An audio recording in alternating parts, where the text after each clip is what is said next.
Graça e paz, meu irmão, gratidão damos a Deus pela boa e bela oportunidade de viver a vida e de uma maneira que a gente possa estar sempre conectado, sempre respeitando a vontade de Deus. A nossa meditação hoje está no livro de Eclesiastes, capítulo 8, né? Hoje é dia 9 de dezembro de 2025 e veremos então o versículo 17, nele diz assim: contemplei toda a obra de Deus e vi que o ser humano não pode compreender a obra que se faz debaixo do sol. Por mais que se esforce para descobrir, não entenderá. E ainda que o sábio diga que conseguirá conhecê-la, nem por isso a poderá achar. A gente continua aqui aquelas reflexões de Salomão, porque ele vai observando a vida, vai observando os detalhes, vai observando como as coisas se organizam, como elas se, vamos dizer, se solucionam aos olhos humanos, né? Dentro de um limite de espaço temporal específico, sem contemplar a questão da eternidade, e ele vai vendo que as coisas se repetem de um jeito e elas são difíceis de compreender. Mas, ainda assim, ele nessa busca, como no capítulo anterior, no versículo que ele fala, 25, né, do capítulo 7, ele diz assim: procurei conhecer, investigar, buscar a sabedoria, a razão e compreender que a maldade, a estupidez e a tolice é loucura, né?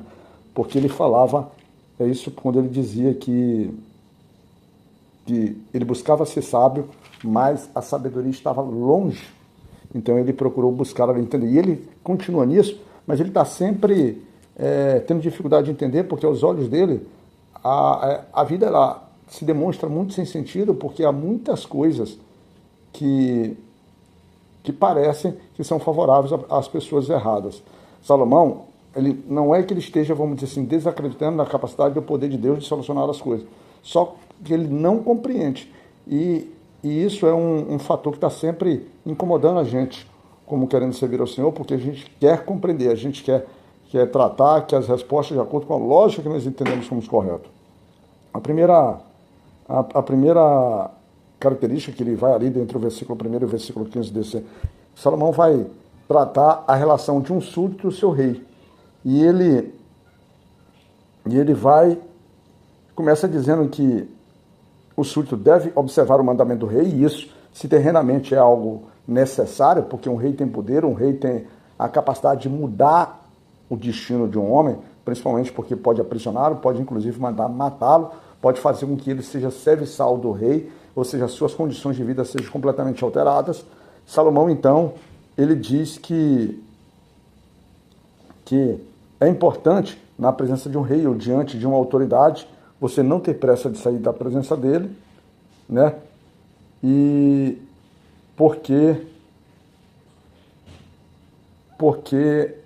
é inconcebível até para um homem perguntar a um rei o que você está fazendo. Ou seja, a obediência ao rei faz com que ele, em tese, deixe de experimentar situações completamente desagradáveis. Mas ainda assim, em obediência, ele poderá, vamos dizer assim, ter momentos difíceis. Aí, a partir do versículo 6 até o versículo 13, ele também começa a tratar outros aspectos da vida. Primeiro que ele, dentro das nossas limitações, principalmente subordinação e pela falta de controle sobre a nossa vida, ele começa dizendo assim no versículo 6, porque há um tempo e um modo para todo propósito, porque é grande o mal que pesa sobre o ser humano. Você pode ver que Salomão, ele está o tempo todo olhando a perspectiva da vida como uma perspectiva errada, uma perspectiva de sofrimento, uma perspectiva de dor, uma perspectiva que de fato não tem prazer, mesmo quando ele relata diversas situações em que há prazeres. E aí ele vai concluindo que ao homem não cabe a possibilidade de saber o que vai acontecer no seu tempo seguinte, ou seja, pelas próprias decisões provenientes de quem tem poder de tomar decisões. Isso é fato.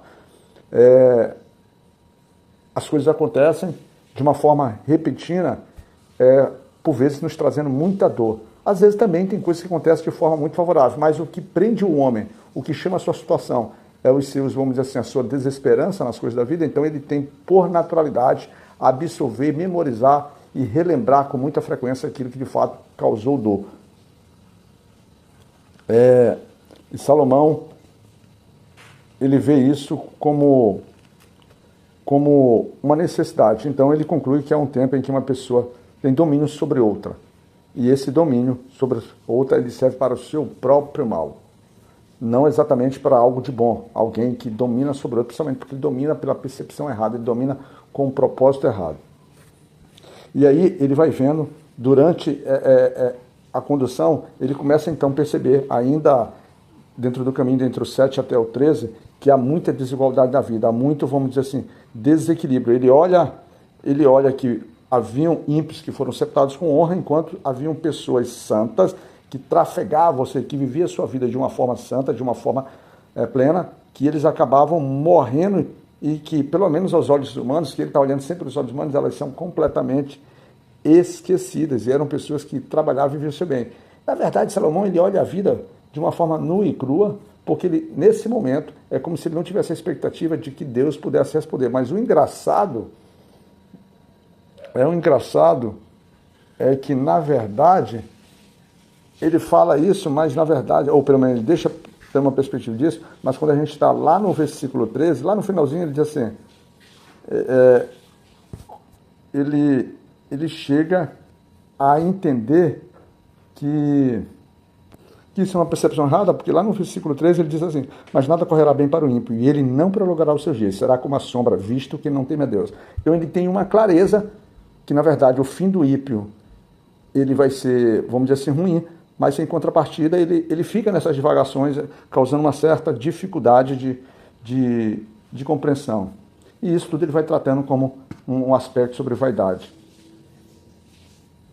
E aí, nessa concepção, ele chega no versículo 15 diz, por isso exalta a alegria, porque para o ser humano não há nada melhor debaixo do sol do que comer, beber e alegrar-se, pois isso o acompanhará no seu trabalho, nos dias da vida que Deus, nesse conjunto de desequilíbrios, de desigualdades, de obrigações de observar os mandamentos do rei, ou seja, de respeitar a autoridade, dessa, vamos dizer assim, dessa resposta não imediata para o ímpio, mas parece que sempre imediata e de forma desfavorável para o santo.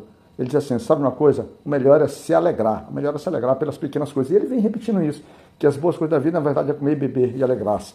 E é bom, porque a palavra do Senhor diz, alegrai-vos, alegrai-vos, alegrai-vos, celebrai-vos, celebrai-vos, celebrai, porque eu sou o Senhor teu Deus. E dentro disso, Salomão retoma o conceito que ele busca, então, conhecer a sabedoria, de modo a ver o trabalho que há sobre a terra. De uma maneira que... Por que ele busca sabedoria? Porque até mesmo para que ele possa dormir, entre trabalhar e dormir, ou seja, ter um momento de descanso e equilíbrio, às vezes ele não consegue. Isso é real. Tem pessoas que acabam, por exemplo, na sua rotina, no seu trabalho incansável, acaba alterando a sua própria capacidade de dormir. Por isso, ele diz que, no final de tudo, dentro dessa relação de homem e da forma como ele vive, e das formas de sua compreensão, ele diz assim, que acaba não compreendendo a obra que se faz debaixo do sol, ou seja, não compreendendo, na verdade, o valor de tudo, de todo esse esforço, de todo esse nosso sacrifício que a gente faz. Se, no geral, a gente acaba tendo que viver não as nossas vontades, não os nossos prazeres, mas aquilo que é do próprio Senhor. E dentro da visão que Salomão vem apresentando essas coisas aqui, ele está trazendo uma concepção de sempre que isso acaba sendo desagradável. Fica na graça de Deus e Pai Todo-Poderoso e que o Senhor possa nos cuidar, meu irmão.